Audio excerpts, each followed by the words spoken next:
হয়, মুঠত মই কাজিৰঙাৰ পাণবাৰীস্থিত বন্যপ্ৰাণী উদ্ধাৰ আৰু পুনৰ্সংস্থাপন কেন্দ্ৰত আছোঁ আৰু মোৰ সৈতে আছে এই কেন্দ্ৰটোৰ যিসকল কৰ্মকৰ্তা বা যিসকল কিপাৰ্ছসকল আছে আৰু এওঁলোকে কিছুদিন পূৰ্বে এডাল 9 ফুট 9 ইঞ্চি দৈৰ্ঘ্যৰ ৰজাফেটি তেওঁলোকে উদ্ধাৰ কৰিছিল আৰু উদ্ধাৰ কৰি তেওঁলোকে পুনৰ আচলতে বনত মুকলি কৰিবলৈ সক্ষম হৈছে। আমি কথা পাতিবলৈ যত্ন কৰিম তেওঁলোকে কিদৰে উদ্ধাৰ কৰিছিল বা ক'ৰ পৰা উদ্ধাৰ কৰিছিল। এডাল যিহেতু 9 ফুট 9 ইঞ্চি দৈৰ্ঘ্যৰ এডাল ৰজাফেটি আপোনালোকে উদ্ধাৰ কৰিছিল, ক'ৰ পৰা উদ্ধাৰ কৰিছিল? তামুলী পথাৰৰ পৰা আমাক খবৰ দিছিলে প্ৰথমতে। তাৰপিছত আমি তেখেতলোকক ক'লোঁ যে ঠিক আছে, আপোনালোকে যদি কিং কোব্ৰা হয় তেতিয়া আমাক আপোনাৰ এটা ভিডিঅ' এটা আমাক দিয়ক।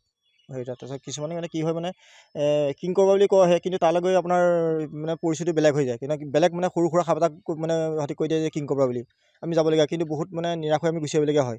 তেওঁলোকে ৰেস্কিউ কৰি দিওঁ, নকৰিলেতো উপায় নাই। 9 ফুট 9 ইঞ্চি দৈৰ্ঘ্য। হয়, 9 ফুট 9 ইঞ্চি দৈৰ্ঘ্য। আমি গৈ পালোঁগৈ, তাৰপিছত দেখিলোঁ যে মানুহৰ ঘৰৰ আলনাত মানে তেখেত মানে সাপটো ধুনীয়া গোল পাতি তাত সোমাই আছে।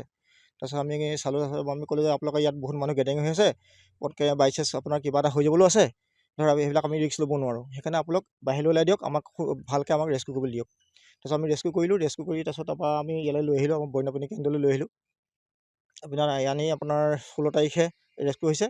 আপোনালোকে উদ্ধাৰ কৰাৰ পিছত পুনৰ আপোনালোকে মাইক্ৰ'চিপ কৰিবলগীয়া হয়, হৈছে। 18 তাৰিখে এইটো আপোনাৰ মাইক্ৰ'চিপ কৰিছোঁ। কালি 19 তাৰিখে আপোনাৰ হেৰিটো ৰিলিজ দিছোঁ।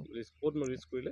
আপোনাৰ তামুলী পথাৰ আপোনাৰ এই যিটো নলনী কেম্প আছে তাতে দিছোঁ। মাইক্ৰ'চিপ কৰা মেইন ৰিজনটো হৈছে আপোনাক, যিহেতু আমি ৰিলিজ কৰা বস্তুটো আমি যদি আকৌ নেক্সট এইটো এৰিয়াত যদি কেতিয়াবা আকৌ কিং কোব্ৰা ওলায়, আমি ৰেস্কিউ কৰাৰ পিছত সেইটোক আমি মাইক্ৰ'চিপ ৰিডাৰৰ সৈতে চেক কৰোঁ যে এইটো অলৰেডি আগত ৰেস্কিউ কৰা হয় নে নতুন।